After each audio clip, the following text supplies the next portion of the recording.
Hey there, seekers. Well, so you just saw the view out the back of my van, which, you can't, I'm not good at camera angles, so you can't so much see it now, but that's what I'm looking at. The needles, which I talked to you about last night. This iconic view of not so much my childhood. I don't remember it from when we actually lived out here, though I'm sure I saw it. But from all the times that we've come back and visited, that the needles have been the view. So, it feels like coming home.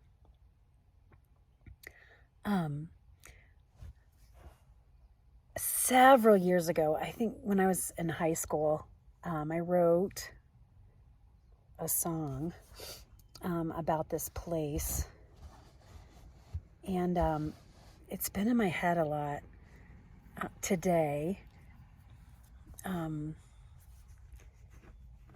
Just the phrases that I used. I'm not going to sing it for you. I mean, it's not horrible, but I was in high school, and I'm not a prodigy by any stretch of the imagination, and not really a songwriter. So anyway, the phrases,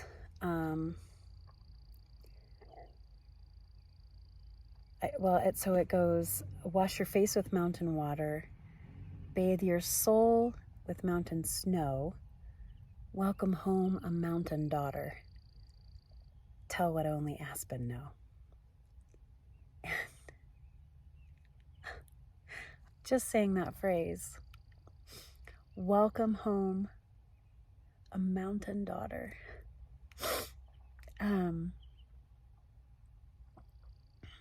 yeah, that taps in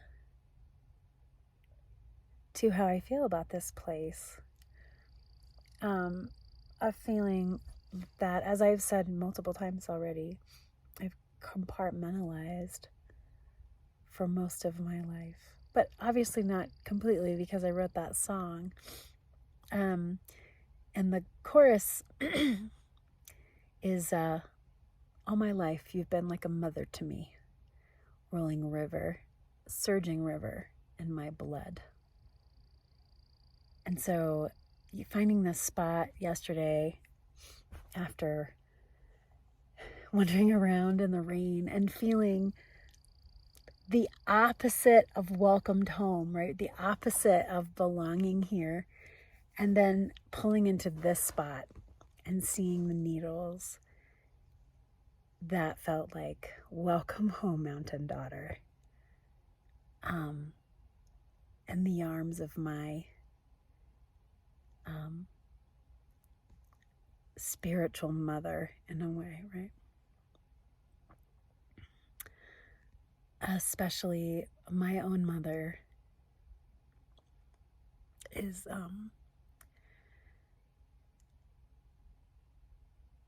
waging many battles on the health front. She's recently been diagnosed with Alzheimer's, and my mother's brilliant, so that's a tough loss. And then some additional health complications on top of that. So being in the arms of this mother is a good place to be as I grieve my mother's battles and her losses, which, as her daughter, are also mine. So beautiful hike today to Spud Lake.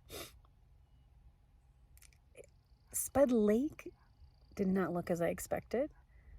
My experience of mountain lakes here, which is, I guess probably limited, I don't know. But they're, kind of clear and almost glacial. And this was just covered in like lily pads and vegetation. But there was a beaver dam, which is, that's really healthy. That's really good for the ecosystem. It just wasn't, the iconic lake, but it was still lovely. Beautiful views of Engineer Mountain. I will tag a couple of photos that I took at the end of this video, so you can kind of see a couple of the beautiful views that I had, at least as much as my camera on my phone can capture. Hiked about 6 miles, was done before lunch. So had lunch here, got some water, had to go to, so that was another trip down memory lane. I needed water. I wish that I had, well, no, now I don't wish that I had checked, having my tea now. Don't wish that I had checked my water level in Durango, because I got to go to Needles Country Store to get my water filled up. And I thought they would, and they did. They had a spigot out back, $5 to fill my water jug. Awesome. But Needles was out here whenever I was a little girl, and it's continued to thrive and has been a business for a really long time. More than 50 years, because it had been here for a while when I was out here. And I think I have a memory of trick-or-treating at Needles Country Store. You can imagine out here in the mountains, the nearest neighbors back then, right? The nearest neighbors were quarter mile, half a mile away. Houses aren't like, at least up here on the mountain, clustered up together that you could walk around and trick-or-treat. So I think we went to Needles and a couple of other friends' houses, drove around. I was in my witch costume. My mother taught me how to say part of the witch's speech from Macbeth. Boil, boil, toil and trouble, fire burn, and cauldron bubble. So I was saying that instead of trick or treat. My family's, a little eccentric, which is fun, right? So I have that memory, and it was so cool to be in Needles. And I almost wanted to say to the guy, but I was a little girl here. I think I remember trick or treating, and I didn't. Maybe I should have. He was a nice guy. He was friendly. But that was another good kind of place of memory to visit. And now I'm in my van. It's like sprinkling on and off. It hasn't rained today like it did yesterday, but we've had a couple of little rain showers. I had my awning up for a little bit. It's really just a tarp that I kind of made into an awning, but it's fallen apart a little bit. Still watertight, but it was catching the wind, and it was acting like the sail. It looks like a sail because it's a big white tarp rolled up on top of my van. It was acting like a sail, so I had to put it away. Anyway, it's not been raining so hard that I couldn't just kind of sit underneath my open hatch and be sheltered. Had my dinner, having some tea. Gonna watch an episode of The Umbrella Academy that I have downloaded onto my iPad. I really enjoy that series. My family and I were watching it together. They may or may not continue without me. If they don't, then I'll just rewatch this episode. Anyway, it's been a good day. My hope is to get to bed early, so it's still daylight. I'm kind of already hunkered down. I've got my cool solar colored string lights. You see them changing colors behind me, even though it's light in the van. They're just fun. They were a gift from Shay. Shout out to Shay. And I absolutely love them, and I haven't had a chance to use them. So I was like, I'm going to string them up in my van and watch Umbrella Academy. And then try to get to bed early, get up super early tomorrow so that I can get to Engineer Mountain and get to the base of Engineer Mountain and back before the thunderstorms roll in. The prediction is they're coming in earlier tomorrow than usual. Usually in the mountains, you can count on a thunderstorm around noon, maybe a little after. The rule as I remember it, hiking out here, as you got to be off the summit by noon. You know, you got to, if you're climbing up above tree line especially, you got to be back down below tree line before noon, because you can count on thunderstorms. But tomorrow they'll come in a little earlier, so I want to get up there and down before they roll in. And then I think I'm going to head into town, get some errands done, take another shower before I hit the road for the St. Louis area.